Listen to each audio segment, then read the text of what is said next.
Elle fermait le café à minuit quand un milliardaire a vu l'ours en peluche de sa fille perdue avec elle, et il est resté figé. Le froid mordant de décembre s'infiltrait dans les ruelles pavées de Bordeaux, transformant chaque souffle en petits nuages de vapeur. Amélie Laurent remonta le col de son manteau en laine et jeta un dernier coup d'œil au café clair de lune. Les dernières miettes de pain au raisin traînaient encore sur le comptoir en marbre, et l'odeur persistante du café fraîchement moulu flottait dans l'air comme un doux parfum familier. « Allez, mon petit bout » murmura-t-elle, en caressant distraitement le pelage rose délavé de son ours en peluche. La petite plaque dorée accrochée au cou du jouet scintillait sous l'éclairage tamisé du café. « Pour ma princesse Camille, papa t'aime », pouvait-on lire en lettres délicates gravées dans le métal. 26 ans, et elle serrait encore ce bout de tissu usé contre elle chaque soir. Les religieuses de l'orphelinat Saint-Laurent lui avaient toujours dit que c'était probablement le jouet d'une autre petite pensionnaire, oubliée là par hasard. Mais pour Amélie, cet ourson représentait bien plus qu'un simple souvenir d'enfance. C'était son seul lien tangible avec un passé qu'elle n'arrivait pas à reconstituer. Elle éteignit les lumières une à une, savourant ce rituel quotidien qui marquait la fin d'une journée bien remplie. 5 ans qu'elle tenait ce petit établissement au cœur du vieux Bordeaux. 5 ans qu'elle se battait pour maintenir à flot ce rêve hérité de Madame Dubois, l'ancienne propriétaire qui l'avait prise sous son aile comme une fille. « Tu as quelque chose de spécial ?»« Ma petite Amélie, » lui disait souvent la vieille dame avant sa mort. « Je ne sais pas quoi, mais tu portes une noblesse en toi que je n'arrive pas à expliquer. » Amélie avait toujours souri poliment à ses remarques, mais au fond d'elle, elle ressentait parfois cette étrange sensation, comme si elle appartenait à un monde différent, plus grand que son petit café douillet. Dehors, la rue Saint-Pierre était déserte. Les pavés luisants de pluie réfléchissaient la lumière jaunâtre des réverbères anciens, créant une atmosphère presque magique. Amélie serra son sac contre elle et se dirigea vers l'arrêt de bus, son ourson dépassant légèrement de son sac à main en cuir, à 50 mètres de là, dans l'habitacle feutré d'une Mercedes blindée noire. Jacques Morel attendait, comme chaque soir depuis une semaine. Il observait discrètement la jeune femme qui fermait le café clair de lune. Au début, c'était juste une curiosité passagère. Cet petit établissement lui rappelait un endroit où Hélène aimait prendre son thé autrefois. Mais ce soir-là, quelque chose changea tout. Quand Amélie passa sous le réverbère, la lumière dorée éclaira fugacement l'ourson rose qui dépassait de son sac. Jacques sentit son cœur s'arrêter. Cette petite plaque métallique qui brillait, non, c'était impossible. Ses mains tremblantes saisirent une paire de jumelles dans la boîte à gants. Il ajusta la netteté. Et là, gravé dans le métal doré, il lut distinctement ces mots qu'il connaissait par cœur. « Pour ma princesse Camille, papa t'aime ». Un sanglot étouffé s'échappa de sa gorge. 23 ans. 23 longues années à chercher sa petite fille disparue. 23 ans à espérer un miracle qui semblait ne jamais devoir arriver. Les souvenirs le submergèrent d'un coup, comme une vague déferlante impossible à contenir. 15 mars 2002, Camille avait 3 ans et venait de faire ses premiers pas dans le jardin de la propriété familiale à Pessac. Ses petites boucles châtains brillaient au soleil, et son rire cristallin résonnait contre les murs de la grande demeure. « Papa, papa, regarde comme je cours vite !» criait-elle en trottinant vers lui, ses petites jambes potelées encore chancelantes.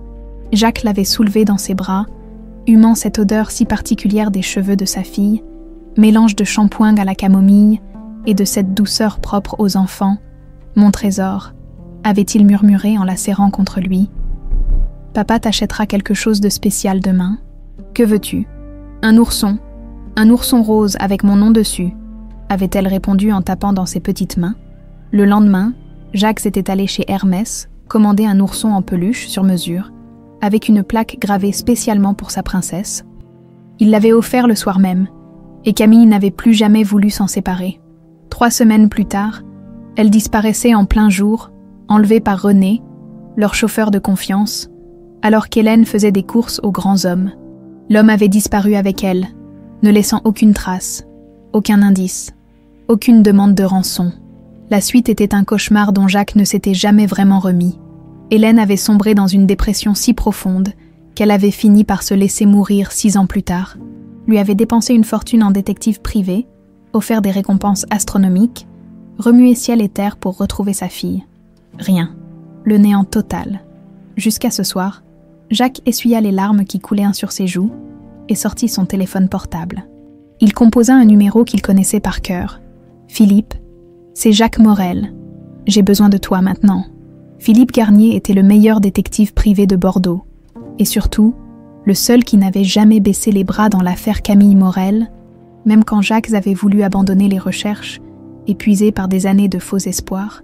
Philippe avait continué discrètement, refusant systématiquement d'être payé pour ce qu'il considérait comme une affaire personnelle.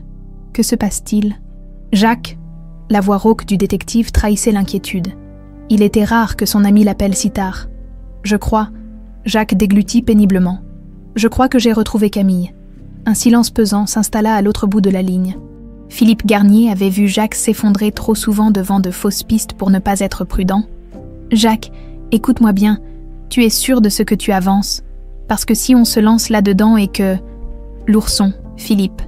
Elle a l'ourson que j'avais fait graver pour Camille. Cette fois, le silence fut encore plus long. Philippe connaissait chaque détail de l'enquête par cœur. Il savait que cet ourson était une pièce unique, commandée spécialement chez Hermès, avec une gravure personnalisée impossible à reproduire. Où es-tu ? Rue Saint-Pierre, devant le café Clair de Lune. La propriétaire s'appelle Amélie Laurent. Elle a 26 ans. Philippe. Elle a l'âge qu'aurait Camille aujourd'hui. J'arrive. Ne bouge pas. Et surtout, n'approche pas cette fille avant qu'on en sache plus. Si c'est vraiment elle... Jacques raccrocha et observa une dernière fois la silhouette d'Amélie qui montait dans le bus de nuit. Son cœur battait si fort qu'il avait l'impression qu'il allait exploser dans sa poitrine. 23 ans d'attente, touchés peut-être à leur fin. Mais 23 ans d'espoir déçu lui avaient appris la prudence. Il fallait être sûr, absolument sûr, avant de laisser renaître cet espoir qui avait failli le tuer une dizaine de fois déjà. La Mercedes noire démarra dans la nuit bordelaise. Emportant avec elle un père qui venait peut-être de retrouver sa fille perdue, le bureau de Philippe Garnier sentait le tabac froid et le café réchauffé. Des dossiers s'empilaient sur chaque surface disponible, témoignant de 25 ans de carrière dans l'investigation privée. Mais ce matin-là, un seul dossier l'intéressait. Celui étalé devant lui, marqué « Amélie Laurent, enquête préliminaire ». Alors, Jacques arpentait nerveusement la pièce depuis 1 heure, incapable de tenir en place. Philippe ajusta ses lunettes de lecture et feuilleta les premiers documents. « J'ai passé la nuit au téléphone avec mes contacts à la mairie et aux services sociaux. Amélie Laurent, née le... » Il marqua une pause. « C'est là que ça devient intéressant. Officiellement née le 12 avril 1999, mais aucun acte de naissance original. Juste un certificat de substitution émis par l'orphelinat Saint-Laurent. » Jacques s'immobilisa. « Qu'est-ce que ça veut dire ? Ça veut dire qu'elle est apparue dans le système à l'âge de 4 ans, comme ça, du jour au lendemain. Pas de famille connue, pas d'histoire médicale antérieure, rien. » Les mains de Jacques se mirent à trembler. Camille avait disparu à 3 ans. Si cette gamine était arrivée à l'orphelinat à 4 ans... Continue. Philippe tourna une page. D'après sœur Marie-Thérèse, qui travaillait à l'orphelinat à l'époque, Amélie a été trouvée devant la porte principale un matin de mai 2003. Elle était dans un état d'épuisement avancé, dénutrie, avec des signes de traumatisme psychologique sévère. Elle ne parlait pratiquement pas et semblait terrorisée par les adultes. Surtout les hommes. Jacques ferma les yeux. L'image de sa petite Camille, si joyeuse et confiante, transformée en enfant terrorisé, lui transperça le cœur comme une lame. Elle avait quelque chose avec elle. Un ourson rose et une lettre. Philippe sortit une photocopie d'une enveloppe jaunie. Prenez bien soin d'elle. C'est tout ce qui était écrit. Papier ordinaire, écriture déguisée, aucune trace ADN exploitable après toutes ces années. Jacques examina la photocopie. L'écriture était effectivement déformée, probablement par quelqu'un qui tentait de masquer sa véritable graphie. Les dates correspondent. Philippe grimaça. C'est là le problème. Camille a disparu en mars 2002 et Amélie est arrivée à l'orphelinat en mai 2003. Ça fait plus d'1 an d'écart. Où était-elle pendant tout ce temps ? À 3 kilomètres de là. Dans un petit appartement de la rue Sainte-Catherine, René Chevalier observait les allées et venues devant le café Clair de Lune depuis sa fenêtre. Cela faisait maintenant 5 jours qu'il avait remarqué cette Mercedes noire qui traînait dans le quartier. 5 jours qu'un homme en costume observait Amélie depuis sa voiture. René connaissait ce type d'homme. Il en avait été un autrefois, dans une autre vie, quand il était au service de la famille Morel, avant que tout parte en vrille, avant qu'il ne commette l'irréparable. Ses mains, marquées par l'âge et le remords, se crispèrent sur le rebord de la fenêtre pendant 23 ans. Il avait veillé sur elle de loin, discrètement, s'assurant qu'elle ne manquait de rien, qu'elle était en sécurité. C'était le moins qu'il puisse faire après ce qu'il lui avait fait subir. Il avait même anonymement payé une partie des frais d'adoption de Madame Dubois. Quand la vieille dame avait voulu sortir Amélie de l'orphelinat, il avait financé discrètement les rénovations du café quand les affaires allaient mal, tout ça pour apaiser une culpabilité qui le rongeait chaque jour un peu plus. Mais maintenant, quelqu'un d'autre s'intéressait à elle, et René avait une très mauvaise intuition sur l'identité de cet homme. Il décrocha son téléphone et composa un numéro qu'il n'avait pas utilisé depuis des années. « Salut Marco, c'est René. J'ai besoin d'un service. Tu peux me renseigner sur une Mercedes noire, immatriculée. De l'autre côté de la ville, Jacques et Philippe pénétraient dans l'enceinte de l'orphelinat Saint-Laurent. Le bâtiment en pierre de taille, construit au début du XXe siècle, dégageait une atmosphère à la fois rassurante et mélancolique. Sœur Marie-Thérèse les reçut dans son bureau spartiate, décoré uniquement d'un crucifix et d'une photo de groupe avec des enfants souriants. Amélie, la vieille religieuse, sourit avec tendresse. C'était une enfant si fragile quand elle est arrivée chez nous, complètement repliée sur elle-même. Elle ne se séparait jamais de cet ourson rose, et elle faisait des cauchemars terribles. « Quel genre de cauchemar ?» demanda Philippe en prenant des notes. Elle criait toujours le même mot, « Papa », mais quand on tentait de lui poser des questions sur sa famille, elle se murait dans un silence total, comme si cette partie de sa mémoire était complètement bloquée. Jacques sentit sa gorge se serrer. Sa petite Camille l'appelait toujours « Papa », avec cette petite voix chantante qui lui réchauffait le cœur.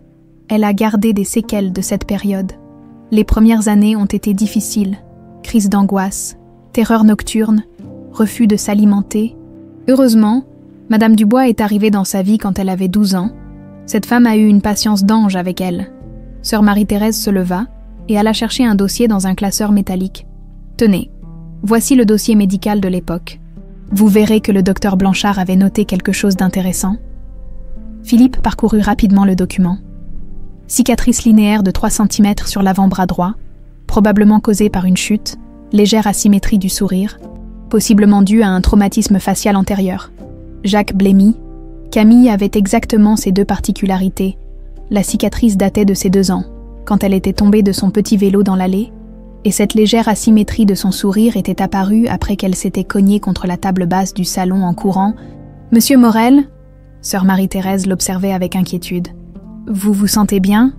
Jacques réalisa qu'il était devenu livide. « Excusez-moi, Cet enfant me rappelle quelqu'un. » À cet instant précis, René Chevalier garait sa vieille Peugeot devant le café Clair de Lune.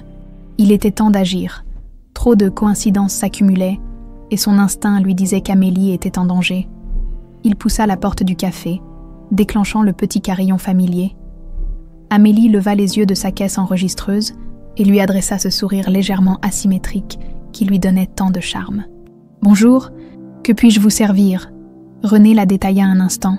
23 ans avaient repassé, mais il retrouvait dans ce visage adulte les traits de la petite Camille qu'il avait. Il chassa cette pensée de son esprit. « Un café, s'il vous plaît. Et j'aimerais vous parler, c'est au sujet de votre famille. » Amélie fronça les sourcils. « Ma famille, mais je n'ai pas de famille, je suis orpheline depuis toujours. » « Non, ma petite Amélie, vous aviez une famille, et je crois qu'elle vous a retrouvée. » Le sourire d'Amélie s'effaça d'un coup. Quelque chose dans le ton de cet homme, dans la façon qu'il avait de la regarder, réveillait en elle une angoisse sourde qu'elle n'arrivait pas à expliquer. « Je ne comprends pas. Qui êtes-vous » René s'assit à une table près de la fenêtre et observa la rue d'un œil méfiant. « Je m'appelle René Chevalier. J'étais un ami de votre vraie famille, et je pense qu'il est temps que vous sachiez la vérité. Mais d'abord, il faut que vous compreniez une chose. Vous êtes en danger. » Amélie sentit son cœur s'accélérer. « En danger ? Mais de quoi vous parlez ? Des hommes vous cherchent depuis des années, des hommes qui ne vous veulent pas que du bien. Moi, je suis là pour vous protéger, comme j'ai essayé de le faire depuis que vous êtes toute petite. » La jeune femme recula instinctivement, serrant son ourson rose contre elle sans s'en rendre compte. « Je ne vous crois pas. Vous me faites peur. René soupira. Il s'y était mal pris, mais comment expliquer 23 ans de mensonges et de culpabilité en quelques phrases? Amélie, regardez-moi bien. Est-ce que mon visage ne vous rappelle rien? Rien du tout. Et pour la première fois depuis des années, Amélie sentit un flashback l'envahir. L'image fugace d'un homme plus jeune, au volant d'une grosse voiture noire, qui se retournait vers elle avec des yeux pleins de panique. 3 jours s'étaient écoulés depuis la visite troublante de René Chevalier, et Amélie n'arrivait toujours pas à chasser de son esprit cette image furtive qui l'avait assaillie, un homme au volant, des yeux paniqués, mais plus elle tentait de saisir ce souvenir, plus il lui échappait, comme de l'eau entre ses doigts. Elle disposait machinalement les croissants dans la vitrine réfrigérée quand la clochette de l'entrée tinta doucement. Un homme élégant, la cinquantaine distinguée, pénétra dans le café. Son costume sur mesure et sa montre en or contrastaient avec la simplicité rustique des lieux. « Bonjour », dit-il d'une voix grave et posée. « Pourriez-vous me servir un café au lait, s'il vous plaît ?» Amélie hocha la tête et se dirigea vers la machine à espresso. Quelque chose chez cet homme lui semblait familier, mais elle n'arrivait pas à déterminer quoi. Sa façon de se tenir peut-être, ou cette manière qu'il avait de l'observer avec une attention particulière. Jacques, de son côté, luttait pour contrôler ses émotions. De près, la ressemblance était encore plus frappante. Cette façon qu'elle avait de pencher légèrement la tête en réfléchissant, ce geste inconscient de remonter une mèche de cheveux derrière son oreille, c'était exactement comme Hélène au même âge. « Vous êtes nouvelle dans le quartier ?» demanda Amélie en lui apportant sa tasse. « Non, j'habite Bordeaux depuis toujours. Mais je découvre seulement cet endroit. C'est très chaleureux. » Jacques but une gorgée de café, savourant ce moment irréel où il se trouvait face à celle qui était peut-être sa fille. 23 ans qu'il rêvait d'un tel instant, et maintenant qu'il y était, il ne savait pas quoi dire. « Le café est excellent », mentit-il poliment, tant son estomac noué l'empêchait d'apprécier quoi que ce soit. Amélie sourit, ce sourire légèrement asymétrique qui serra le cœur de Jacques. « C'est ma grand-mère adoptive qui m'a appris. Enfin, ce n'était pas vraiment ma grand-mère, mais elle m'a élevée comme sa propre petite fille. Vos parents. Je suis orpheline. » Amélie haussa les épaules avec cette fausse désinvolture qu'elle avait développée au fil des années. « Mais ça va. J'ai eu de la chance avec Madame Dubois. Et maintenant, j'ai mon petit café. C'est ma famille, finalement. » Elle caressa distraitement l'ourson rose posé sur le comptoir, et Jacques dut faire appel à tout son self-control pour ne pas fondre en larmes. Il a l'air ancien, ce petit ourson. Oh ça, Amélie rougit légèrement. Je sais que c'est ridicule à mon âge, mais je l'ai depuis toujours. C'est tout ce qui me reste d'avant. Jacques lut machinalement l'inscription sur la plaque dorée et fit semblant de découvrir le texte. Pour ma princesse Camille, c'est un joli prénom. Le visage d'Amélie se crispa imperceptiblement. Ce n'est pas le mien. Les sœurs de l'orphelinat pensaient que c'était le jouet d'une autre enfant. Oubliez-la par erreur. Et vous n'avez jamais eu l'impression que... Non, coupa Amélie un peu brusquement. Non, jamais. Mais Jacques avait vu passer quelque chose dans ses yeux, une lueur d'incertitude, comme si une partie d'elle-même savait que cet ourson lui appartenait véritablement. Il termina son café et se leva. « Je reviendrai demain, si vous le permettez. Ce café me plaît beaucoup. » « Bien sûr, vous serez le bienvenu. » Jacques sortit dans la rue, le cœur battant. Il sortit son téléphone et composa le numéro de Philippe. « J'en suis certain maintenant. »« C'est elle. Jacques, tu dis ça depuis 3 jours. Il faut des preuves, pas des impressions. Elle a la cicatrice sur l'avant-bras, exactement au même endroit, et ce sourire, Philippe, c'est le sourire d'Hélène. » Le détective soupira. Il connaissait son ami assez bien pour savoir qu'aucun argument rationnel ne l'empêcherait de poursuivre cette piste. « D'accord, mais on fait ça proprement. Analyse ADN discrète, vérification de tous les détails médicaux, reconstitution chronologique, et surtout, tu n'entreprends rien de ton côté. » Entendu. Jacques raccrocha et observa une dernière fois la devanture du café clair de lune. Demain, il reviendrait. Et petit à petit, il apprendrait à connaître cette jeune femme qui portait peut-être ses gènes et le sang des Morel. Le lendemain matin, René Chevalier était déjà installé à une table d'angle. Quand Jacques poussa la porte du café, les 2 hommes se jaugèrent discrètement, chacun devinant instinctivement que l'autre représentait une menace. Bonjour Amélie, dit René avec une familiarité qui agaça Jacques. Le café habituel. Bonjour René. Oui, comme d'habitude. Elle se tourna vers Jacques avec un sourire plus réservé. Bonjour monsieur. Je ne connais même pas votre nom. Morel. Jacques Morel. René faillit renverser sa tasse. Ce nom résonnait dans sa tête comme un gong. Après 23 ans, Jacques Morel était là, à quelques mètres de la fille qu'il cherchait désespérément. « Un café au lait !» proposa Amélie, inconsciente de la tension qui montait entre les deux hommes. « Volontiers !» Jacques s'installa délibérément à une table proche de celle de René. Il était temps de voir à qui il avait affaire. René se leva et s'approcha du comptoir. « Amélie, ma chérie, il faut qu'on parle, en privé, c'est important. Qu'est-ce qui ne va pas ?» Amélie fronça les sourcils, inquiète du ton inhabituellement grave de René. « Cet homme ?» René jeta un coup d'œil vers Jacques. « Je pense qu'il n'est pas là par hasard. »« De quoi vous parlez? C'est juste un client. »« Non, ma petite, c'est bien plus que ça. » Jacques se leva et s'approcha à son tour. « Pardonnez-moi, mais j'ai l'impression que vous parlez de moi. » René se tourna vers lui, et Jacques put lire dans ses yeux un mélange de culpabilité et de terreur qu'il ne comprit pas. « Qui êtes-vous vraiment ?» demanda René d'une voix sourde. « Un homme qui apprécie le bon café, et vous ? Quelqu'un qui protège cette jeune fille depuis très longtemps. » La tension était palpable. Amélie regardait alternativement les deux hommes, ne comprenant rien à cet échange cryptique. « Stop !» s'écria-t-elle soudain. « Qu'est-ce qui se passe ici, René ? Depuis que vous êtes venu l'autre jour, j'ai l'impression que vous me cachez quelque chose. Et maintenant, vous vous disputez avec mon client. » René prit une profonde inspiration. Il était temps de jouer ses cartes, même si cela impliquait de révéler une partie de la vérité. « Amélie, vous souvenez-vous de ce que je vous ai dit l'autre jour, à propos de votre vraie famille ? Vous aviez dit que des gens me cherchaient. Eh bien, je pense que Morel fait partie de ces gens. » Jacques sentit le piège se refermer sur lui. Cet homme en savait manifestement beaucoup plus qu'il ne le laissait paraître. « Je ne vois pas de quoi vous voulez parler. » « Vraiment ?» René sourit amèrement. « Alors dites-moi, monsieur Morel, que faisiez-vous hier soir garé dans votre Mercedes noire devant ce café, et avant-hier, et le jour d'avant ?» Amélie recula d'un pas, soudain effrayée. « C'est vrai, vous me surveillez. » Jacques réalisa qu'il était coincé. Soit il mentait et perdait toute crédibilité, soit il révélait une partie de la vérité en espérant que René ne joue pas un double jeu. « C'est compliqué. »« Non.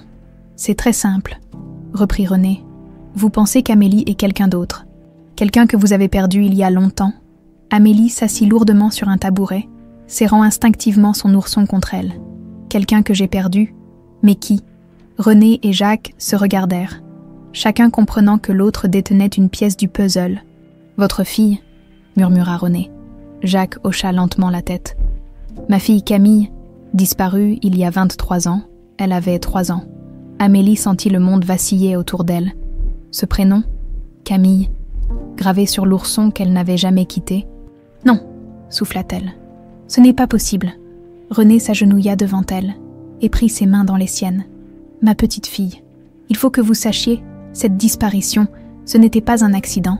Quelqu'un a volontairement enlevé cet enfant, quelqu'un qui la connaissait, en qui sa famille avait confiance. » Il marqua une pause, les yeux brillants de larmes contenues. Et cette personne, c'était moi. Le silence qui suivit la confession de René était si pesant qu'on aurait pu l'entendre tomber comme une pierre dans un puits. Amélie fixait l'homme agenouillé devant elle, ses mains tremblantes serrant l'ourson rose avec une force qui blanchissait ses jointures. « Vous avez enlevé un enfant. » Sa voix n'était plus qu'un murmure étranglé. René ne pouvait plus reculer maintenant. Les mots sortirent de sa bouche comme du poison qu'il aurait gardé trop longtemps en lui. Oui, mais pas pour faire du mal, jamais pour faire du mal. Ses yeux se remplirent de larmes. J'étais désespérée, j'avais des dettes énormes, ma femme était malade. J'ai cru que ce serait facile, prendre la petite, demander une rançon, la rendre saine et sauve. Jacques s'était figé, tous ses muscles tendus comme des cordes prêtes à claquer, 23 ans qu'il cherchait à connaître la vérité. Et voilà qu'elle lui explosait au visage dans ce petit café bordelais. Mais ça ne s'est pas passé comme ça, continua René, la voix brisée. La petite est tombée malade, très malade. J'ai paniqué. Je ne savais plus quoi faire. Amélie se leva brusquement, renversant son tabouret. Arrêtez, arrêtez de parler. » Elle recula vers le fond du café, comme un animal pris au piège. « Vous êtes fous, vous délirez tous les deux. » Mais même en protestant, elle sentait quelque chose remuer dans les profondeurs de sa mémoire. Des images floues, des sensations, une voiture qui roulait longtemps, une chambre sombre et froide, des pleurs qui n'en finissaient pas. Jacques se rapprocha doucement, comme on approche un animal blessé. « Amélie, regardez-moi vraiment. » Elle leva ses yeux vers lui, et Jacques y vit cette même expression qu'avait Camille enfant quand elle était effrayée. Ce petit pli au coin de l'œil, cette façon de mordiller sa lèvre inférieure. « Je ne vous connais pas, » murmura-t-elle, mais sa voix manquait de conviction. « Si, au fond de vous, vous me connaissez, vous avez toujours su que cet ourson n'appartenait pas à une autre enfant. Il est à vous, il a toujours été à vous. » René se releva péniblement, le poids de ses secrets lui courbant le dos. « Il a raison, ma petite fille. Cet ourson, c'est votre papa qui l'avait fait faire spécialement pour vous, avec votre nom gravé dessus. »« Mon nom, c'est Amélie, » protesta-t-elle faiblement. « Non, votre vrai nom, c'est Camille. Camille Morel, et cet homme. » René désigna Jacques d'un geste las. « C'est votre père. » Amélie porta ses mains à ses tempes. Un mal de tête lancinant lui vrillait le crâne, accompagné d'images qui déferlaient par vagues successives. Un grand jardin avec des roses blanches, une balançoire sous un chêne centenaire, une voix d'homme qui chantait une berceuse. « Papa chante la chanson du petit lapin », murmura-t-elle sans s'en rendre compte. Jacques sentit ses jambes se dérober sous lui. Cette berceuse, il la chantait tous les soirs à Camille avant qu'elle s'endorme. Une comptine idiote qu'il avait inventée et que personne d'autre ne connaissait. « Petit lapin blanc, petit lapin sage, mange ta carotte et dors sans orage », chanta-t-il d'une voix tremblante. Amélie le regarda avec des yeux écarquillés de terreur et de reconnaissance mêlée. « Comment vous connaissez ça ? » ?»« Parce que je te la chantais tous les soirs, mon cœur. Tous les soirs avant de te border dans ton petit lit avec tes peluches. » Les images déferlaient de maintenant comme un raz-de-marée dans l'esprit d'Amélie. Une chambre rose et blanche, un mobile avec des étoiles dorées qui tournaient au-dessus de son lit, une femme aux cheveux châtains qui sentait bon la lavande et qui l'appelait « mon trésor »,« maman ». Le mot lui échappa dans un souffle. Jacques s'approcha encore, les larmes coulant librement sur son visage. « Oui, ma chérie, maman. Elle s'appelait Hélène. Elle te ressemblait tant. »« Où elle est ?» Le visage de Jacques se crispa de douleur. « Elle est partie. Elle n'a pas supporté de t'avoir perdu. Elle s'est laissée mourir de chagrin. 6 ans après ta disparition. » Amélie s'effondra sur une chaise. Submergée par le flot de souvenirs qui déferlaient maintenant sans retenue, elle revoyait tout. Les promenades dans le parc avec sa maman, les après-midi à faire des gâteaux dans la grande cuisine, les câlins du dimanche matin dans le lit de ses parents, et puis l'horreur, la voiture qui s'arrêtait, René qui la prenait dans ses bras en disant que papa et maman l'attendaient ailleurs, le voyage qui n'en finissait pas, cette maison froide et sombre où elle avait été enfermée. « Tu m'as dit que mes parents étaient morts », accusa-t-elle René d'une voix blanche. « Tu m'as dit qu'ils ne voulaient plus de moi. » René s'effondra sur une chaise, le visage dans les mains. « J'étais fou de terreur. Tu étais si malade. Je croyais que tu allais mourir.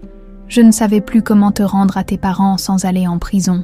Alors j'ai inventé cette histoire. Vous lui avez fait croire que ses parents ne l'aimaient plus. » La voix de Jacques s'était devenue dangereusement calme. « Oui, c'était plus simple, pour qu'elle arrête de les réclamer. » Jacques serra les poings. Tous ses instincts paternels hurlant vengeance.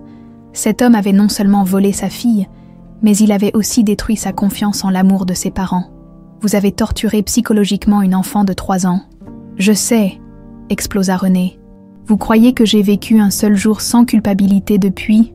Vous croyez que je ne me suis pas haï chaque matin en me levant ?» Amélie leva la tête, les yeux rouges de larmes. « Alors pourquoi tu ne m'as pas rendue ? Pourquoi tu m'as abandonnée à l'orphelinat ?» René la regarda avec toute la douleur du monde dans les yeux. « Parce que j'avais trop peur. Peur d'aller en prison. Peur que tu témoignes contre moi. J'ai pensé que si je t'abandonnais quelque part, tu oublierais tout et tu pourrais avoir une nouvelle vie. » Une nouvelle vie ?» Amélie se leva, chancelante. « Tu sais ce que c'est qu'une nouvelle vie quand on a 4 ans et qu'on ne comprend rien à ce qui nous arrive. Tu sais ce que c'est de grandir en pensant qu'on est digne d'être aimé par personne. Jacques s'approcha d'elle, n'osant pas la toucher mais désespérément envie de la prendre dans ses bras. « Camille, ma petite Camille. »« Non. » Elle recula encore. « Je ne suis pas Camille. Camille, c'était avant qu'on m'arrache à ma famille. Avant qu'on me mente, avant qu'on me brise. Je suis Amélie maintenant, Amélie Laurent. Et je ne sais plus qui croire ni en qui avoir confiance. » Elle attrapa son sac et son manteau. « Il faut que je sorte d'ici, il faut que je réfléchisse. » « Amélie. »« Attends !»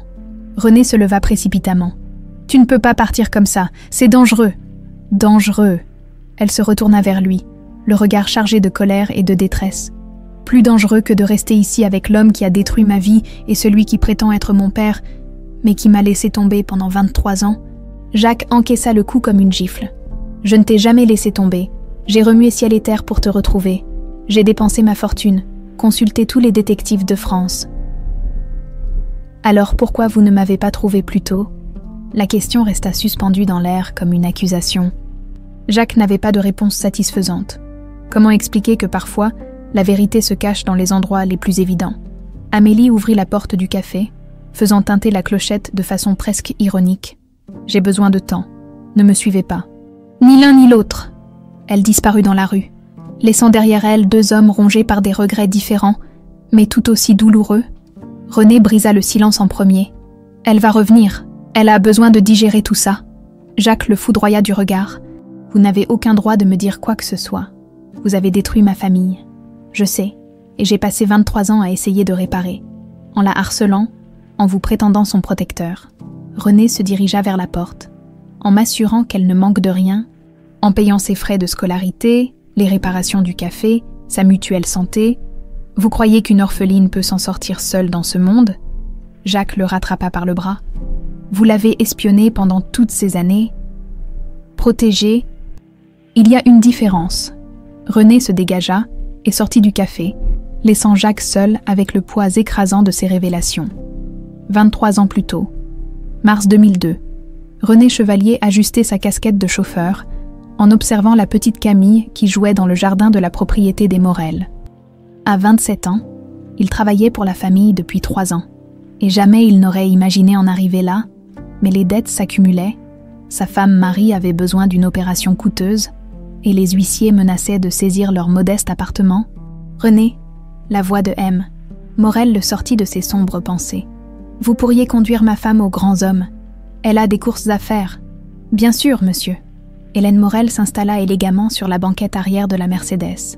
Camille sur ses genoux, la petite fille gazouillait joyeusement, serrant son nouvel ourson rose contre elle. « Papa a dit qu'on irait voir les poissons après », annonça-t-elle à René dans le rétroviseur. « C'est vrai, alors il faudra être sage avec maman. » Mais René avait déjà pris sa décision.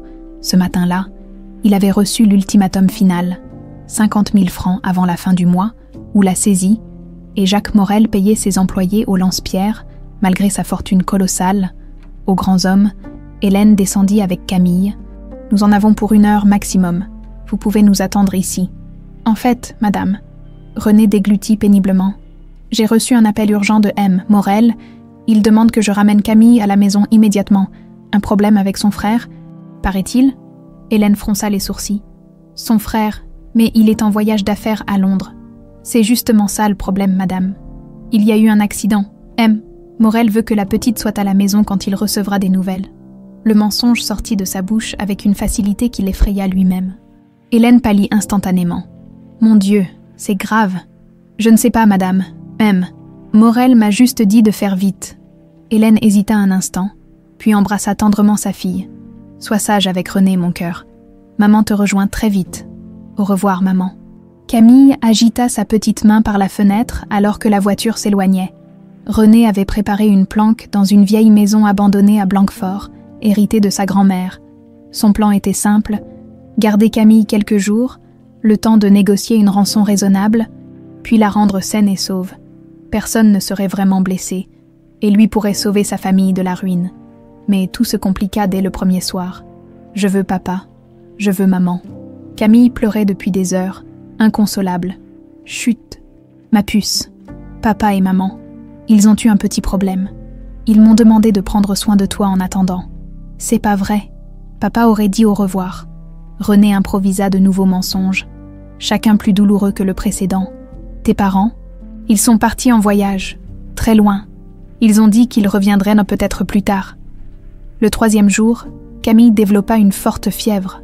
René, paniqué, ne savait pas s'il devait l'emmener chez un médecin. Comment expliquer la présence de cet enfant qu'il était censé garder temporairement? J'ai mal au ventre, gémissait la petite fille, brûlante de fièvre. René lui donnait du Doliprane écrasé dans de l'eau sucrée, mais la température ne baissait pas. Au contraire, Camille commença à délirer, appelant ses parents dans un mélange de français et de mots inventés. Le 5e jour, elle faillit mourir. René la trouva inconsciente au petit matin, le visage livide et la respiration saccadée. Terrorisé à l'idée qu'elle meure entre ses mains, il l'emmena aux urgences de l'hôpital Pellegrin en inventant une histoire d'accident chez des amis. Déshydratation sévère et infection urinaire, diagnostiqua le médecin. Une journée de plus et c'était trop tard. Vous êtes son père. Son oncle, les parents sont à l'étranger. Pendant que Camille était sous perfusion, René eut le temps de réfléchir. Il ne pouvait plus la rendre maintenant. Trop de mensonges, trop de temps passé. Et elle l'avait vu. Elle le connaissait, si elle parlait. C'est là qu'il prit la décision qui le hanterait jusqu'à la fin de ses jours. Quand Camille se réveilla, encore faible mais hors de danger, René lui raconta le mensonge ultime. « Ma petite puce, j'ai parlé avec tes parents. Ils m'ont dit qu'ils ne pouvaient plus s'occuper de toi. » Les grands yeux bleus de Camille se remplirent de larmes. « Pourquoi? J'ai été méchante. »« Non, ma chérie, tu n'as rien fait de mal.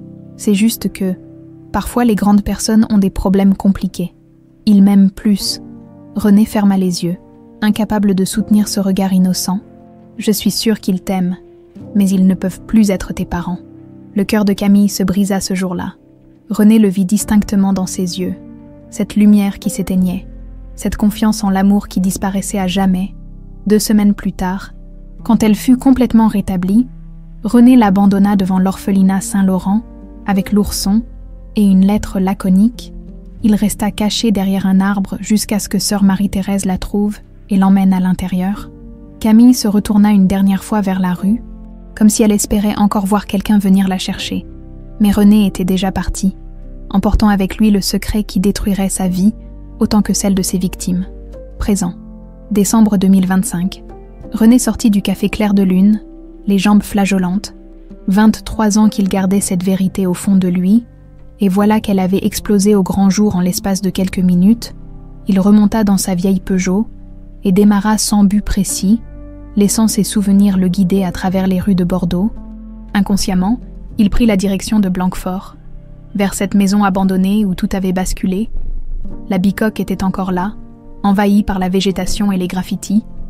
René poussa la porte qui grinça sinistrement. L'intérieur sentait l'humidité et la décrépitude. Dans un coin, il retrouva le vieux matelas où dormait Camille et cette bassine en émail bleu où il lui donnait à manger. Combien de nuits avait-il passé ici à écouter les pleurs d'une enfant qui réclamait ses parents? Combien de fois avait-il failli craquer et tout avouer? Son téléphone vibra. Un message de Marco, son ancien contact dans la pègre bordelaise. « Ton Jacques Morel, c'est du sérieux, magnate de la construction, fortune estimée à 200 millions, propre comme un sous-neuf niveau judiciaire. Pourquoi tu t'intéresses à lui ?» René éteignit son téléphone. Donc Jacques n'avait pas renoncé à chercher sa fille. Pire, il l'avait trouvée. Et maintenant qu'Amélie connaissait une partie de la vérité, combien de temps faudrait-il avant qu'elle ne veuille connaître le reste? Il s'assit sur une caisse retournée et se prit la tête entre les mains. Toutes ces années, il avait cru bien faire en veillant sur elle de loin. Il avait financé discrètement ses études, payé les réparations du café quand les affaires allaient mal, s'était assuré qu'elle ne manque jamais de rien. Mais au fond, il savait que ce n'était que de l'égoïsme déguisé. Il avait besoin de la savoir heureuse, pour supporter sa culpabilité. Il avait besoin de jouer le rôle du protecteur pour oublier qu'il avait été son bourreau. Et maintenant qu'elle savait qu'il était responsable de son enlèvement, comment réagirait-elle quand elle apprendrait le reste, quand elle découvrirait qu'il l'avait sciemment laissé croire que ses parents ne l'aimaient plus? René sortit de la maison et observa la route qui menait vers Bordeaux. quelque part dans cette ville. Amélie errait probablement, complètement perdue entre sa vie d'Amélie Laurent et ses souvenirs de Camille Morel, et Jacques devait la chercher désespérément, en proie aux mêmes démons qui rongeaient René depuis des années. Il remonta en voiture et prit une décision. Il était temps d'assumer complètement ses responsabilités. Amélie méritait de connaître toute la vérité, aussi douloureuse soit-elle. Et si cela devait le mener en prison après toutes ces années, soit. Mais d'abord, il devait s'assurer qu'elle soit en sécurité. Car maintenant que Jacques l'avait retrouvée, d'autres pourraient s'intéresser à elle, des gens qui n'auraient pas ses scrupules. René démarra sa Peugeot et prit la route de Bordeaux. La nuit tombait, et quelque part dans cette ville, une jeune femme de 26 ans découvrait que toute sa vie n'était qu'un château de cartes construit sur un mensonge. Il était temps de tout dévoiler, même si cela devait tous les détruire. Amélie marchait sans but dans les rues de Bordeaux, son esprit en ébullition. Chaque pas résonnait sur les pavés humides, comme un écho de sa confusion intérieure. L'ourson rose serré contre sa poitrine. Elle tentait désespérément de mettre de l'ordre dans le chaos de ses pensées. Des fragments de souvenirs continuaient à surgir par vagues. Un grand escalier en marbre blanc. Des rires d'enfants qui résonnaient dans un hall immense. L'odeur de la cire d'abeille et des roses fraîches. Et cette voix masculine, chaude et rassurante, qui chantait cette berceuse idiote du petit lapin. Elle s'arrêta devant la vitrine d'une pharmacie et observa son reflet dans la vitre. Qui voyait-elle? Amélie Laurent, la petite orpheline qui s'était construite seule? Ou Camille Morel, l'enfant perdu d'un magnate de la construction? Mademoiselle, ça va? Elle se retourna et découvrit une dame âgée qui la regardait avec inquiétude. Vous pleurez?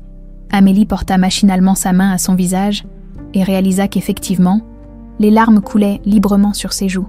Oui, enfin, non, Elle s'essuya rapidement les yeux. Merci, ça va aller. La vieille dame lui tapota gentiment l'épaule. Les peines de cœur, ma petite. Ça finit toujours par s'arranger. Si seulement c'était aussi simple qu'une peine de cœur. Pensa Amélie en regardant la dame s'éloigner. Son téléphone vibra. Un message de sa voisine du dessus. Amélie, il y a un monsieur distingué qui t'attend devant ton café depuis 1 heure. Il a l'air inquiet. Jacques, il devait la chercher partout. Une part d'elle avait envie de courir vers lui, de se laisser envelopper par cette promesse de famille retrouvée. Mais une autre part, plus méfiante, lui criait de se méfier. Comment être sûre que cet homme était vraiment son père? Comment faire confiance après avoir découvert que René, celui qui se prétendait son protecteur, était en réalité son ravisseur? Elle prit la direction de son appartement par les petites rues, évitant soigneusement le café. Elle avait besoin de réfléchir au calme, loin de ces 2 hommes qui bouleversaient sa vie. Pendant ce temps, dans son bureau au Chartron, Philippe Garnier étalait sur sa table tous les éléments qu'il avait rassemblés, photos d'identité judiciaire, extraits d'état civil, rapports médicaux, témoignages. L'enquête la plus importante de sa carrière prenait forme sous ses yeux. Jacques fit irruption dans le bureau sans frapper. « Philippe, il faut que tu vois ça. » Il tenait à la main une enveloppe Kraft jaunie par les années. « Qu'est-ce que c'est ?»« Les affaires personnelles d'Hélène. J'ai enfin trouvé le courage de les ouvrir ce matin. Regarde. » Philippe sortit délicatement le contenu. Des photos de Camille bébé, des mèches de cheveux dans une petite enveloppe, et surtout, une série de clichés pris quelques jours avant la disparition. Philippe, regarde ce grain de beauté. Sur la photo, on voyait distinctement une petite tache brune sur l'épaule gauche de Camille, juste sous la clavicule. Tu penses qu'Amélie? J'en suis certain, et il y a autre chose. Jacques sortit un petit carnet à la couverture de cuir rouge. Le journal intime d'Hélène. Elle y notait tous les détails de la croissance de Camille. Regarde cette page. Philippe lut attentivement. Camille a fait ses premiers pas aujourd'hui. 14 mois et 3 jours. Elle était si fière d'elle. Jacques a pleuré de joie. Elle avait cette façon si particulière de lever les bras au ciel en criant « Gagné !» quand elle réussissait quelque chose. Amélie fait exactement le même geste quand elle réussit à démouler parfaitement ses cannelés, murmura Jacques. Je l'ai vu faire hier, cette façon de lever les bras avec cette petite exclamation de victoire. Philippe referma le carnet et regarda son ami avec gravité. Jacques, tout concorde, l'âge, les détails physiques, les manies, l'ourson, mais il nous faut une preuve définitive. Laquelle? ADN, il me faut un échantillon de salive d'Amélie, et je pourrais faire analyser en urgence. Jacques se passa la main dans les cheveux. Comment on fait ça?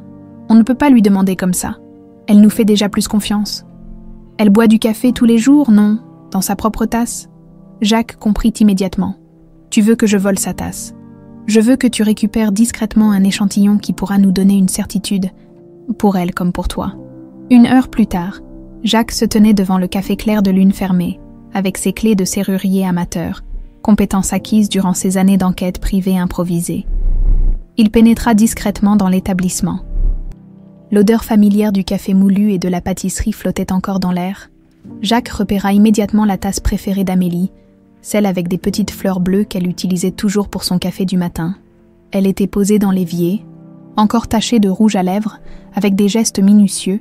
Il préleva un échantillon sur le rebord de la tasse et le plaça dans un petit tube stérilisé que Philippe lui avait fourni. En se redressant, il remarqua quelque chose qui lui serra le cœur. Sur le comptoir, à côté de la caisse enregistreuse, trônait une photo prise lors de l'inauguration du café. Amélie y souriait, entourée de quelques clients habituels. Mais ce qui frappa Jacques, c'est qu'elle tenait son ourson rose dans ses bras, comme un talisman protecteur. « Même à 26 ans, tu ne peux pas t'en séparer », murmura-t-il, en caressant le cadre de la photo. « Parce que tu sais, au fond de toi, que c'est tout ce qui te reste de nous. » Il allait repartir, quand il entendit des pas dans l'escalier qui menait à l'appartement d'Amélie. Au-dessus du café, elle rentrait. Jacques se figea, coincé entre l'envie de fuir et celle de rester pour lui parler. Les pas se rapprochaient, il prit rapidement sa décision et se cacha derrière le comptoir. Amélie ouvrit la porte du café et alluma les lumières. Elle se dirigea directement vers sa photo sur le comptoir et la prit dans ses mains. « Qu'est-ce qui m'arrive » murmura-t-elle à voix basse. « Pourquoi j'ai l'impression de me souvenir de choses qui ne peuvent pas être vraies ?» Jacques retenait son souffle. Le cœur battant, Amélie s'assit sur un tabouret et serra la photo contre elle. « Maman » le mot lui échappa sans qu'elle s'en rende compte. « Si tu existes vraiment, si tu as vraiment existé, aide-moi. Je ne sais plus quoi penser. » C'en était trop pour Jacques. Il se redressa lentement, révélant sa présence. « Elle a existé, ma chérie, et elle t'aimait plus que tout au monde. » Amélie sursauta et faillit laisser tomber la photo. « Qu'est-ce que vous faites là? Comment vous êtes entrée? Je suis désolée. Je voulais juste... » Jacques chercha ses mots. « Je voulais me sentir proche de toi, comprendre qui tu es devenu, en entrant chez moi par effraction. Tu as raison, c'était mal. Mais Amélie, Camille, je ne sais même plus comment t'appeler. J'ai passé 23 ans à te chercher, 23 ans à rêver de ce moment. Maintenant que tu es là, devant moi, j'ai l'impression de rêver éveillé. » Amélie le regarda longuement, scrutant son visage comme si elle y cherchait quelque chose. « Vous avez ces yeux, » dit-elle finalement d'une voix très douce. « Les yeux de qui? De l'homme dans mes rêves, celui qui me chantait la berceuse du petit lapin. » Jacques sentit ses jambes flageoler. « Tu te souviens, par bribes, des images qui me reviennent quand je ne m'y attends pas. Votre visage penché au-dessus de mon lit, vos mains qui me bordaient, cette façon que vous aviez de me faire voler dans vos bras en me appelant. » Elle s'interrompit, les yeux brillants de larmes contenues. « En t'appelant comment? Ma princesse ?»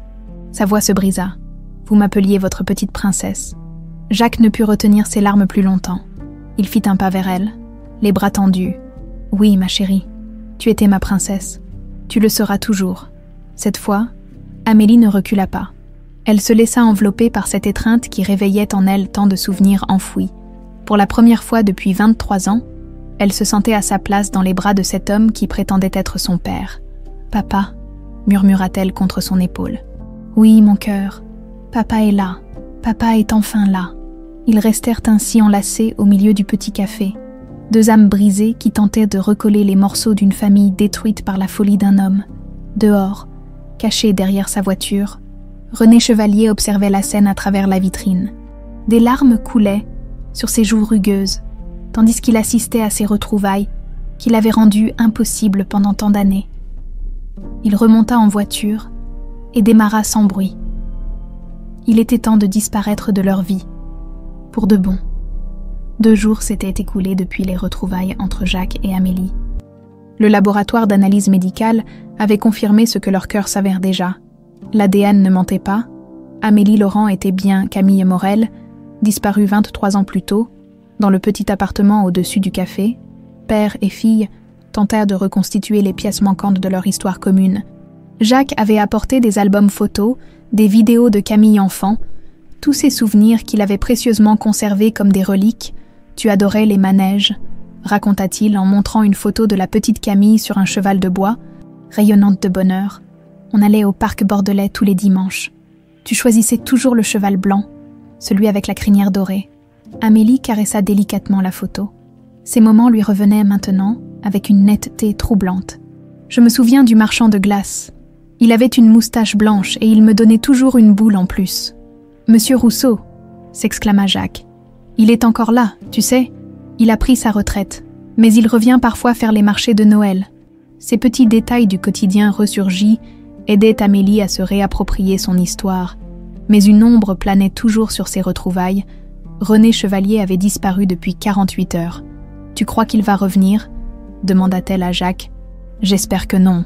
Cet homme t'a fait assez de mal comme ça. » Mais Amélie n'était pas tranquille. Elle connaissait assez René pour savoir qu'il ne renoncerait pas si facilement. 23 ans qu'il veillait sur elle de loin, et soudain il disparaissait sans un mot. Cela ne lui ressemblait pas. Philippe Garnier partageait ses inquiétudes. Dans son bureau, il épluchait le dossier de René Chevalier avec l'obstination d'un limier. « Regarde ça, Jacques. Notre homme n'est pas si blanc que ça. » Il étala plusieurs documents sur sa table. « Avant de travailler pour toi, René Chevalier avait des accointances avec le milieu bordelais. Rien de très méchant, mais suffisant pour avoir des contacts dans la pègre. Et alors, mes sources m'indiquent qu'il a passé plusieurs coups de fil ces derniers jours. À des gens pas très recommandables. » Jacques fronça les sourcils. « Tu penses qu'il mijote quelque chose ? J'en suis convaincu. Un type comme ça ne disparaît pas dans la nature sans raison.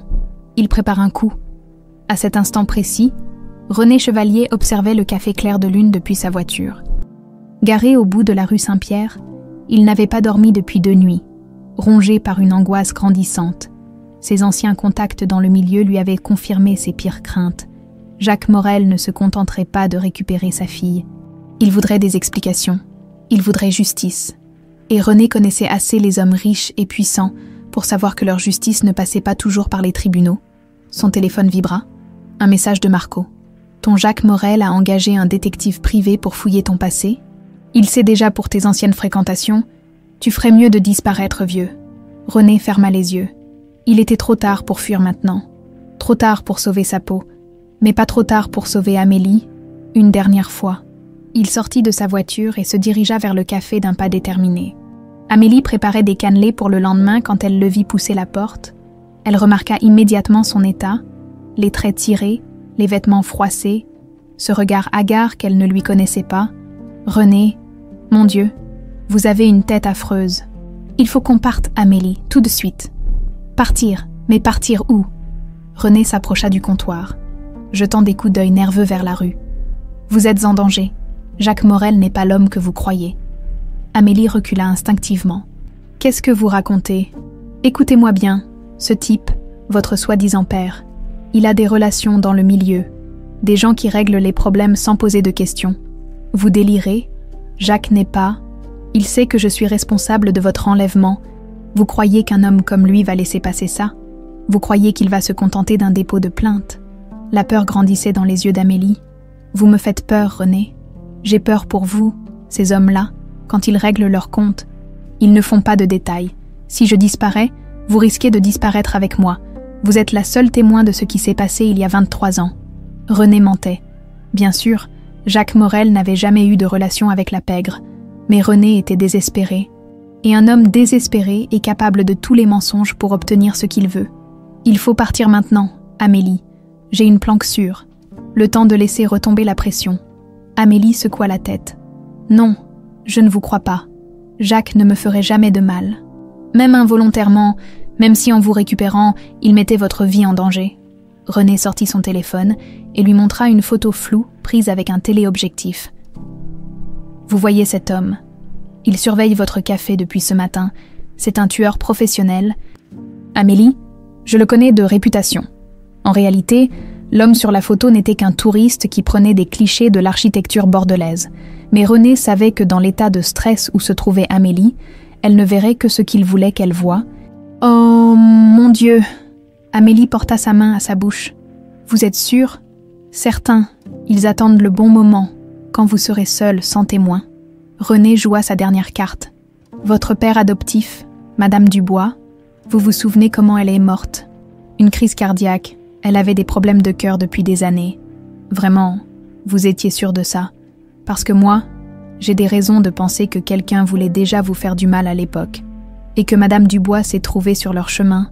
C'était un mensonge abject, mais René était au-delà de tout scrupule maintenant. Il fallait qu'Amélie le suive. C'était sa dernière chance de contrôler la situation. Non, Amélie chancela. Vous mentez, maman Dubois est morte de vieillesse. Je vous protège depuis 23 ans, ma petite fille. Vous croyez que c'était par bonté d'âme? C'était parce que je savais que des gens vous voulaient du mal, des gens qui n'ont jamais renoncé à vous éliminer. Amélie regarda autour d'elle. Panique, le café qui avait toujours été son refuge lui paraissait soudain hostile et dangereux. Qu'est-ce qu'on fait? On part, maintenant. Prenez juste le nécessaire. Amélie monta précipitamment dans son appartement et fourra quelques affaires dans un sac. Elle redescendit, serrant son ourson rose contre elle comme un talisman. Et Jacques, il faut que je le prévienne. Surtout pas. Plus il en saura, plus vous serez en danger. Il faut qu'il croie que vous avez disparu de votre plein gré. C'est le seul moyen de vous protéger. René la prit par le bras et l'entraîna vers la porte de derrière. Ma voiture est garée dans la ruelle. Personne ne nous verra partir par là. Ils sortirent discrètement du café. René aida Amélie à monter dans sa Peugeot et démarra immédiatement. Où on va? Dans un endroit où personne ne nous trouvera, un endroit que je connais bien. À 50 mètres de là, dans sa Mercedes, Jacques terminait un appel téléphonique avec Philippe quand il vit la Peugeot de René s'éloigner par la rue de derrière.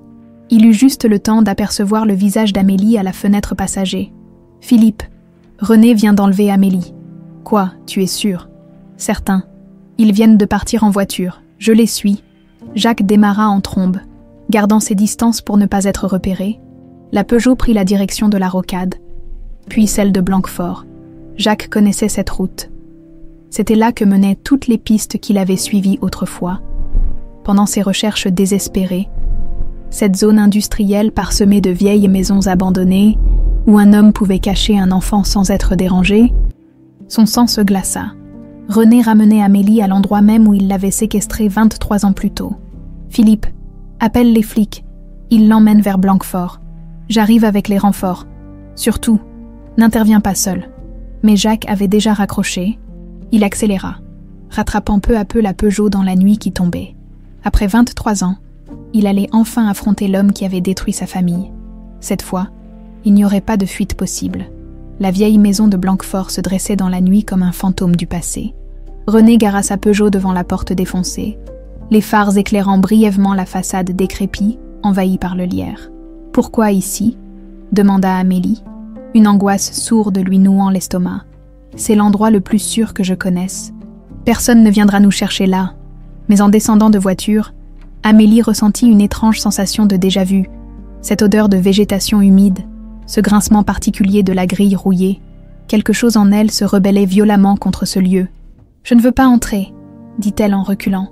René la prit fermement par le bras. « Il le faut, Amélie, c'est temporaire, juste le temps que les choses se calment. » Il la guida vers l'entrée, poussant la porte qui s'ouvrit dans un concert de grincements sinistres. L'intérieur sentait le moisi et l'abandon.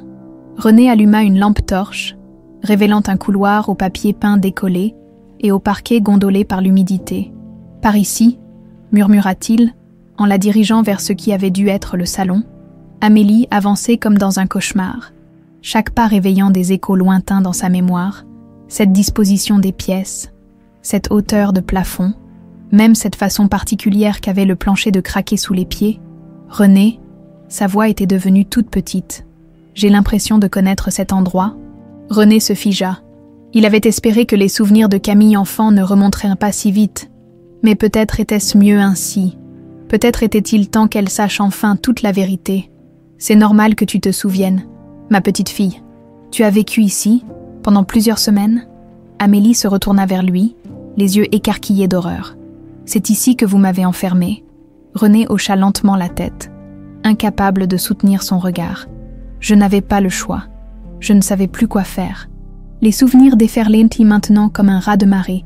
Amélie revoyait cette chambre au premier étage, avec ce matelas posé à même le sol, cette bassine bleue où René lui donnait à manger, ces interminables journées à pleurer en réclamant ses parents. « Vous m'avez dit qu'ils ne voulaient plus de moi », murmura-t-elle d'une voix brisée. « Vous m'avez dit qu'ils étaient partis très loin. J'étais fou de peur, Amélie. Tu étais malade. Je croyais que tu allais mourir. Je ne savais plus comment m'en sortir. Alors vous avez préféré tuer l'enfant que j'étais plutôt que de me rendre à mes parents. » La gifle claqua dans le silence de la maison abandonnée. René porta sa main à sa joue, acceptant ce châtiment qu'il méritait depuis 23 ans. À cet instant, des phares balayèrent les fenêtres de la maison. Une voiture venait de s'arrêter devant la grille. « Merde !» René se précipita vers la fenêtre et écarta un pan de rideau moisi. Il nous a suivis. « Qui ? Votre père ? Jacques Morel ?» Amélie courut vers la fenêtre.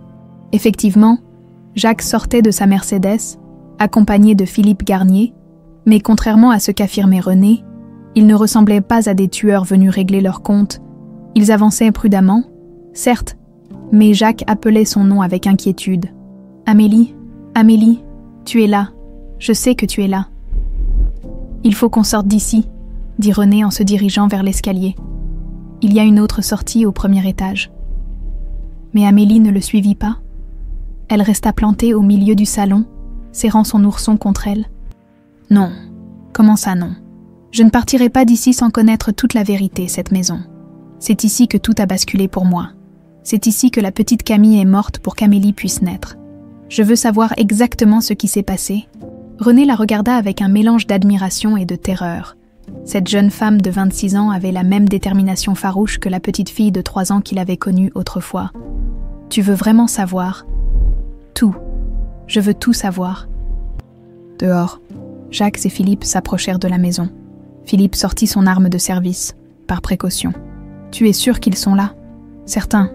J'ai vu la voiture de René. Et puis... » Jacques observa la façade délabrée. « Cette baraque ? » ?»« Philippe, c'est exactement le genre d'endroit où on peut cacher un enfant sans que personne s'en aperçoive. On attend les renforts.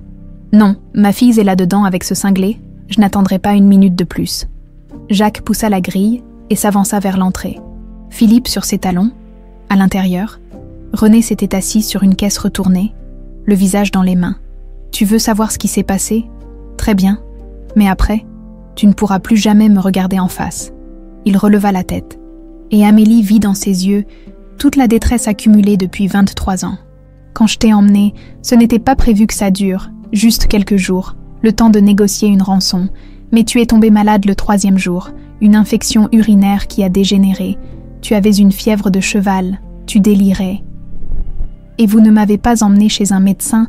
Si, finalement, aux urgences de Pellegrin, en disant que j'étais ton oncle, ils t'ont mise sous perfusion.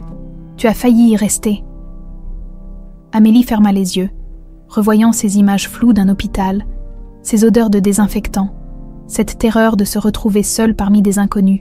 « C'est là que j'ai pris la pire décision de ma vie, » continua René. « Je me suis dit que si je te rendais maintenant, tu parlerais, tu me reconnaîtrais.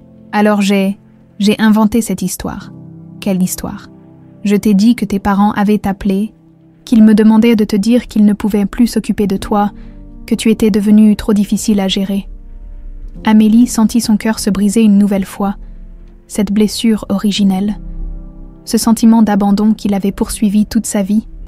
Tout venait de là. Tu avais 3 ans, Amélie. Tu m'as regardée avec ces grands yeux innocents et tu m'as demandé pourquoi papa et maman ils m'aiment plus. Les larmes coulèrent maintenant librement sur les joues de René. Et moi, le lâche que j'étais, je t'ai répondu parce que tu pleures trop, parce que tu es trop capricieuse. Les parents n'aiment que les enfants sages. Amélie porta ses mains à sa bouche pour étouffer un sanglot. Ces mots, elle les avait entendus. Ils s'étaient gravés dans son cœur d'enfant comme au fer rouge. « Alors tu as arrêté de pleurer ?» poursuivit René. « Du jour au lendemain, tu es devenue d'un calme terrible, comme si tu avais compris qu'il ne fallait plus jamais montrer tes émotions. Et c'est là que vous m'avez abandonnée à l'orphelinat. Oui, je t'ai dit que tu allais dans une nouvelle famille, avec des gens qui aimaient les petites filles sages. Et tu m'as cru, tu m'as même dit merci. » À cet instant, la porte d'entrée s'ouvrit avec fracas. Jacques et Philippe pénétrèrent dans la maison. L'arme au poing, Amélie !» cria Jacques en la voyant. Elle se retourna vers lui, le visage ravagé par les larmes. « Papa, il m'a tout dit. Il m'a dit pourquoi j'ai toujours eu l'impression que je ne méritais pas d'être aimée. » Jacques s'approcha lentement, jetant des regards méfiants vers René qui n'avait même pas bougé de sa caisse. « Ma chérie, qu'est-ce qu'il t'a fait ? Il m'a rendu ma mémoire, toute ma mémoire. » Philippe gardait René en joue, mais l'homme semblait avoir perdu toute volonté de résistance. « Monsieur Chevalier, vous êtes en état d'arrestation pour enlèvement d'enfants et séquestration. » René leva enfin les yeux vers eux. « Je sais, j'ai attendu ce moment pendant 23 ans. » Jacques s'agenouilla devant Amélie et prit ses mains dans les siennes. « Mon cœur, écoute-moi bien. Tout ce qu'il t'a dit quand tu étais petite, c'était des mensonges. Ta maman et moi, on t'aimait plus que tout au monde. On n'a jamais cessé de te chercher. Jamais. Je sais, » murmura Amélie en se blottissant dans ses bras. « Maintenant je sais. » René se leva lentement, les mains en évidence. « Monsieur Morel, il faut que vous sachiez, tout ce que j'ai fait ces 23 dernières années, c'était pour essayer de réparer, l'argent pour ses études, pour le café. »« Taisez-vous » coupa Jacques. « Vous avez fait assez de dégâts comme ça. » Philippe s'approcha de René avec ses menottes. « C'est fini, chevalier. » Mais René fit un pas vers l'escalier branlant qui menait au premier étage. « Vous avez raison, c'est fini. » Et avant que quiconque puisse réagir, il gravit les marches qui craquaient dangereusement sous son poids. « René, redescendez !» cria Philippe en pointant son arme vers l'escalier. « Ne nous obligez pas à monter !» Mais seuls des craquements sinistres leur répondirent. Les marches de bois pourris protestaient sous le poids de René qui montait vers le premier étage, vers cette chambre où il avait enfermé Camille 23 ans plus tôt. Jacques serra Amélie contre lui, sentant qu'elle tremblait de tous ses membres. « Il va s'enfuir » murmura-t-elle. « Non, ma chérie, il n'y a aucune issue là-haut. » Philippe a fait cerner la maison. Mais Jacques se trompait. René ne cherchait pas à fuir. Il voulait juste terminer cette histoire dans l'endroit où elle avait commencé. Dans cette chambre qui hantait ses nuits depuis plus de 2 décennies, au premier étage, René poussa la porte de l'ancienne chambre de Camille. La pièce était exactement comme il l'avait laissée. Le matelas moisi traînait toujours dans un coin. La bassine bleue était renversée près de la fenêtre. Et là, sur le rebord, il retrouva même ce petit camion rouge qu'il avait acheté pour distraire l'enfant terrorisé. Il s'assit lourdement sur le matelas et sortit son téléphone. Ses mains tremblaient en composant le numéro des urgences. Police secours. J'écoute. Je voudrais passer aux aveux pour un enlèvement d'enfant, il y a 23 ans. Monsieur, où vous trouvez-vous actuellement? 47. Chemin des Acacias à Blanquefort, dans la vieille maison Chevalier, avec la victime et son père. En bas, Jacques et Philippe entendirent la voix de René qui parlait au téléphone. Philippe baissa son arme. Il appelle les flics. Il se rend. Ou alors il gagne du temps, répliqua Jacques, méfiant. Amélie se dégagea de l'étreinte de son père. Je veux monter. Hors de question. Papa, j'ai besoin de l'entendre. Jusqu'au bout. Pour comprendre. Pour pardonner. Peut-être. Pardonner. Jacques la regarda avec incrédulité. Amélie, cet homme a détruit notre famille. Et il a passé 23 ans à s'auto-détruire à cause de ça. Regardez-le. Vous croyez qu'il a été heureux un seul jour depuis? Philippe intervint. C'est trop dangereux. Un type acculé peut devenir imprévisible. Il n'est pas dangereux. Il est juste. Fini. Amélie regarda vers l'escalier. Cette maison, papa, c'est ici que j'ai appris à ne plus faire confiance au monde. Si je ne monte pas maintenant, si je ne boucle pas la boucle, je ne m'en remettrai jamais. Jacques comprit qu'il ne pourrait pas l'en empêcher. Cette détermination, cette force tranquille face à l'adversité, c'était exactement le caractère d'Hélène. D'accord, mais je monte avec toi. Moi aussi, ajouta Philippe.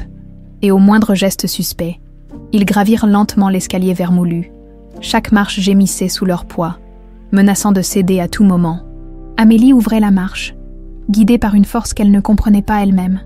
Elle poussa la porte de la chambre et découvrit René assis sur le matelas, le téléphone posé à côté de lui. Il leva vers eux des yeux rougis par les larmes. « J'ai tout dit à la police ?» « Ils arrivent. » Amélie s'avança et s'assit face à lui, sur la caisse qui lui servait autrefois de table de chevet, le même geste qu'elle faisait enfant, quand René venait lui apporter à manger. « Pourquoi vous m'avez gardé si longtemps ?»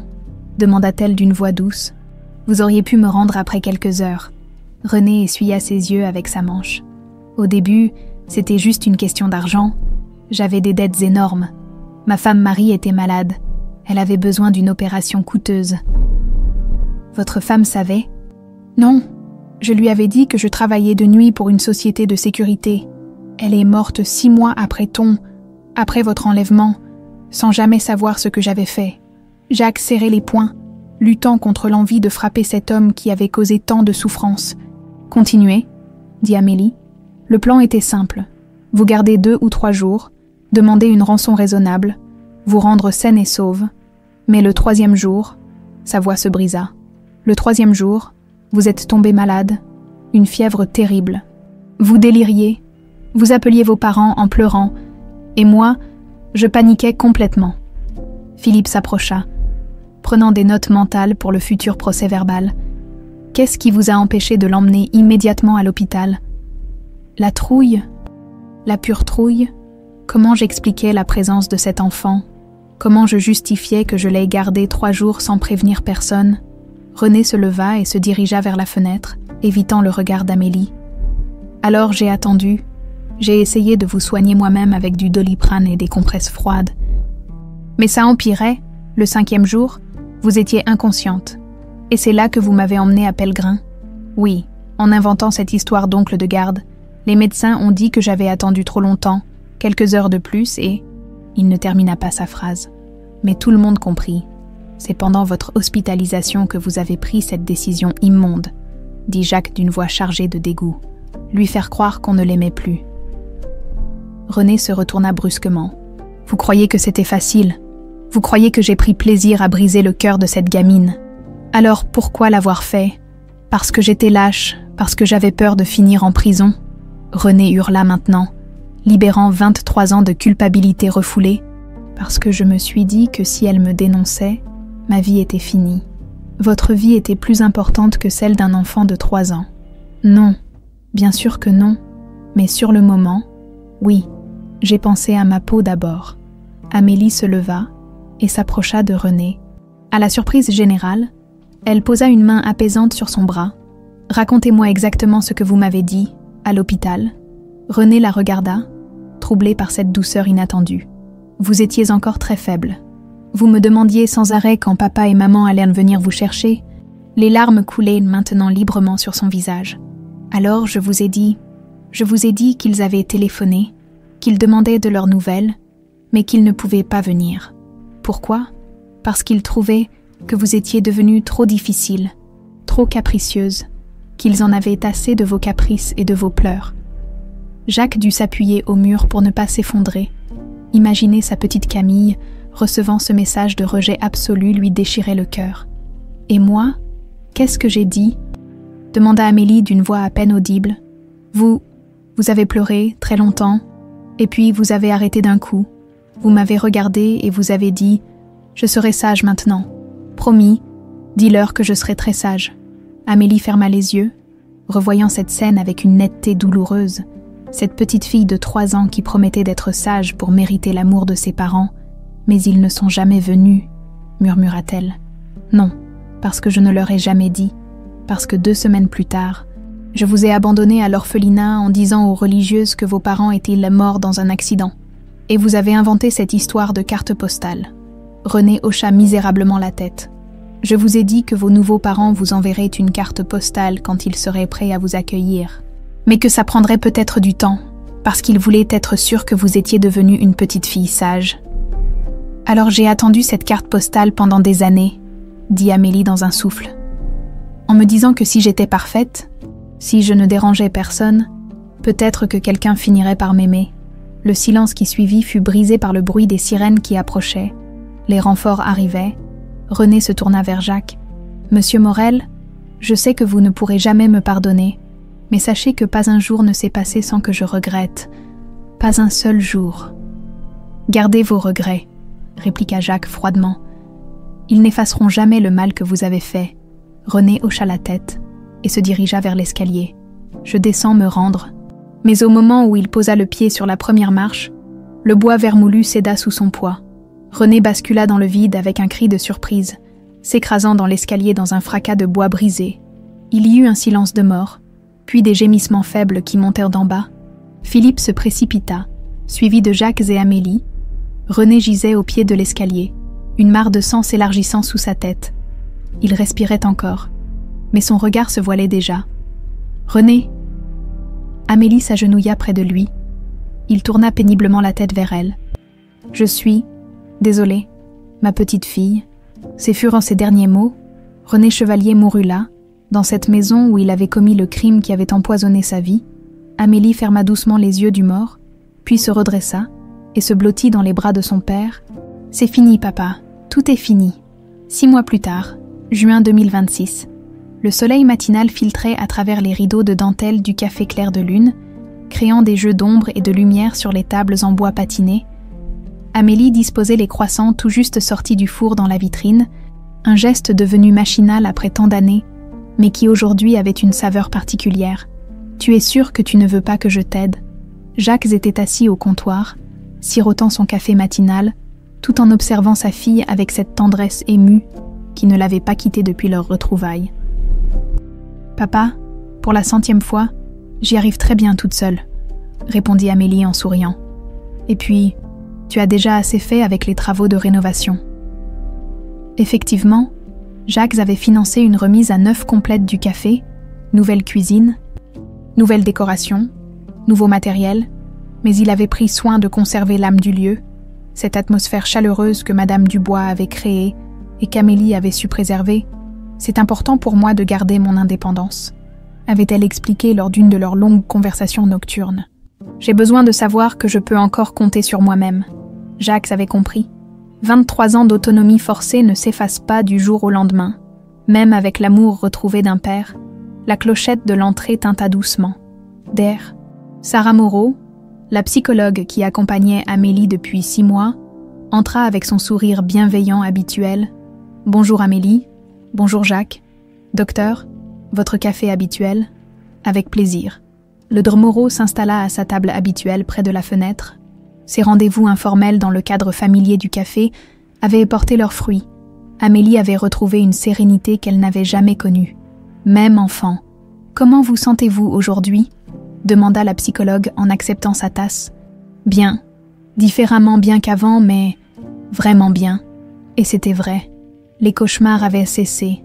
Ces terreurs nocturnes qui la réveillaient en sueur. Ces angoisses inexpliquées qui la saisissaient parfois au milieu de la journée. Tout cela appartenait au passé. Le fait de connaître la vérité vous a libérée, n'est-ce pas ? Amélie hocha la tête. Savoir pourquoi j'avais toujours eu l'impression de ne pas mériter d'être aimée. Comprendre d'où venaient ces peurs. Ça change tout. Jacques l'écoutait en silence. Encore émerveillé par la force de caractère de sa fille, la façon dont elle avait digéré les révélations, pardonné l'impardonnable, reconstruit sa confiance en elle, Hélène aurait été si fière. D'ailleurs, continua Amélie en sortant une enveloppe de sous le comptoir, « J'ai quelque chose à vous montrer. » Elle tendit la lettre à son père. Sur l'entête, on pouvait lire « Fondation Camille Morel, pour les enfants perdus. » « Qu'est-ce que c'est ?» demanda Jacques, intrigué. « Notre projet, celui dont on a parlé. J'ai contacté un avocat, fait les démarches. Nous allons créer une fondation pour venir en aide aux enfants disparus et à leurs familles. » Jacques ouvrit l'enveloppe et découvrit les statuts de la future fondation, rédigés avec un soin méticuleux. « Amélie, c'est extraordinaire, mais pourquoi Camille Morel ? Tu n'es plus obligée d'utiliser ce nom si tu préfères rester Amélie Laurent. » « J'ai réfléchi à ça pendant des mois, » répondit-elle en s'asseyant près de lui. « Amélie Laurent, c'est la femme que j'ai choisi de devenir. Mais Camille Morel, c'est l'enfant que j'étais, celle qui mérite d'être honorée. Cette fondation, c'est ma façon de réconcilier les deux. » Le Durdeur, Moreau sourit en les observant. « Cette synthèse entre vos deux identités, c'est exactement ce que nous cherchions à atteindre en thérapie. Vous ne reniez plus votre passé, mais vous ne vous y enfermez plus non plus. » La clochette tinta à nouveau. Philippe Garnier entra, les bras chargés de dossiers. « Bonjour tout le monde, Jacques, j'ai du nouveau sur l'enquête. » Philippe avait continué à creuser l'affaire même après la mort de René. Il voulait s'assurer qu'aucun complice n'était resté dans l'ombre, qu'aucun détail n'avait été négligé. « Qu'est-ce que tu as trouvé ?»« Les comptes bancaires de René, tu vas être surpris. » Philippe étala plusieurs relevés sur une table. « Regarde ces virements réguliers. Tous les mois pendant 20 ans, René versait de l'argent pour Amélie, frais de scolarité, mutuelle santé, réparation du café et même une assurance vie dont elle était bénéficiaire. Amélie s'approcha, stupéfaite. Il avait souscrit une assurance vie pour moi, 200 000 €, avec un mot dans son coffre-fort. Philippe sortit une enveloppe scellée. Il avait écrit dessus « À ouvrir seulement si Amélie apprend la vérité sur son passé ». Amélie prit l'enveloppe d'une main tremblante et la décacheta, à l'intérieur. Une lettre manuscrite de plusieurs pages. « Vous voulez que je la lise ?» proposa Jacques. « Non, je vais le faire. » Amélie déplia les feuillets et commença à lire à voix haute. « Ma chère Amélie, si vous lisez cette lettre, c'est que la vérité sur votre enlèvement a enfin éclaté. Je ne vous demande pas de me pardonner, car ce que j'ai fait est impardonnable. Mais je veux que vous sachiez que pas un jour ne s'est passé sans que je regrette. J'ai essayé, à ma façon maladroite, de réparer une partie du mal que je vous avais fait. Cet argent que j'ai mis de côté toute ma vie, c'est pour vous. Utilisez-le pour réaliser vos rêves, ceux que j'ai failli détruire quand vous étiez enfant. Vous étiez une petite fille extraordinaire, Camille, courageuse, intelligente, pleine de vie. J'espère qu'Amélie a su préserver ses qualités malgré tout ce qu'elle a enduré. J'espère surtout que vous avez retrouvé votre famille et que vous pourrez enfin être heureuse. » La voix d'Amélie se brisa sur les derniers mots. Jacques la prit dans ses bras tandis qu'elle terminait la lecture en silence. Il était vraiment rongé par la culpabilité, murmura-t-elle finalement. « Ça ne justifie pas ce qu'il a fait, » dit Jacques fermement. « Non, bien sûr, mais ça aide à comprendre. » Et puis, elle replia soigneusement la lettre. « Cette somme va nous permettre de lancer la fondation plus rapidement que prévu. » Le 2 heures, Moreau se leva pour partir. « Je crois que mes visites ne vont plus être nécessaires très longtemps, Amélie. Vous avez trouvé un équilibre remarquable. Merci, docteur, pour tout. » Quand la psychologue fut partie, Jacques et Amélie restèrent seuls dans le café. Philippe était reparti avec ses dossiers. Les clients de l'après-midi n'arriveraient pas avant 1 heure. « Papa. »« Oui, ma chérie. J'aimerais voir la tombe de maman. » Jacques sentit son cœur se serrer. Ils avaient évité ce sujet jusqu'à maintenant. Par pudeur mutuelle. « Tu es sûre ? » ?»« Oui. Il faut que je lui dise que j'ai retrouvé mon chemin vers vous, que sa petite fille n'est pas morte dans cette maison de Blanquefort. » L'après-midi même, ils se rendirent au cimetière de la Chartreuse. La tombe d'Hélène était simple mais élégante. Ornée d'une rose blanche en marbre, Hélène Morel, épouse et mère aimante, 1975-2008, son amour continue de nous guider. Amélie s'agenouilla devant la pierre tombale et posa son ourson rose, maintenant tout délavé, contre le marbre. « Bonjour maman, » murmura-t-elle. « Je sais que tu ne me reconnais peut-être pas. J'ai beaucoup changé depuis mes 3 ans, mais je suis là. Ta petite Camille est revenue. » Les larmes coulaient librement sur ses joues, mais c'étaient des larmes de paix, pas de douleur. « Papa m'a dit que tu m'aimais très fort, que tu n'as jamais cessé de me chercher, même quand tu étais malade. Je voulais te dire que moi aussi, je t'ai cherché. Pendant toutes ces années, sans le savoir, je cherchais cette chaleur, cet amour inconditionnel que tu m'avais donné. » Jacques s'agenouilla à côté d'elle et posa une main sur son épaule. « Elle nous entend, tu sais. Où qu'elle soit, elle nous entend, et elle doit être si heureuse de nous voir ensemble. Tu crois qu'elle approuverait notre projet de fondation ? J'en suis certain. Aider les autres enfants perdus, c'est exactement ce qu'elle aurait voulu faire. » Ils restèrent un long moment silencieux, unis dans cette communion avec la mémoire d'Hélène. Puis Amélie se releva et prit le bras de son père. « Rentrons à la maison. »« Papa, à la maison. »« Oui, au café, chez toi. Peu importe. Là où nous sommes ensemble. » En sortant du cimetière, Jacques réalisa que c'était la première fois qu'Amélie employait ce mot.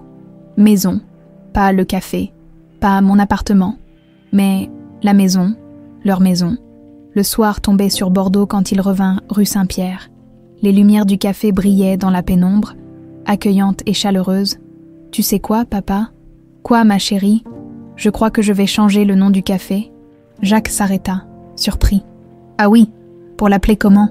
Amélie sourit, ce sourire légèrement asymétrique qui la rendait si attachante. « Chez Camille, qu'est-ce que tu en penses ? Je pense qu'Hélène serait très fière, et moi aussi. » Ils poussèrent ensemble la porte du café. Père et fille enfin réunis, prêts à écrire ensemble les pages d'avenir qui les attendaient, dehors, dans la vitrine. L'enseigne claire de lune s'éteignit pour la dernière fois. Demain, elle céderait sa place à Chez Camille, symbole d'une renaissance et d'un amour retrouvé. La boucle était bouclée,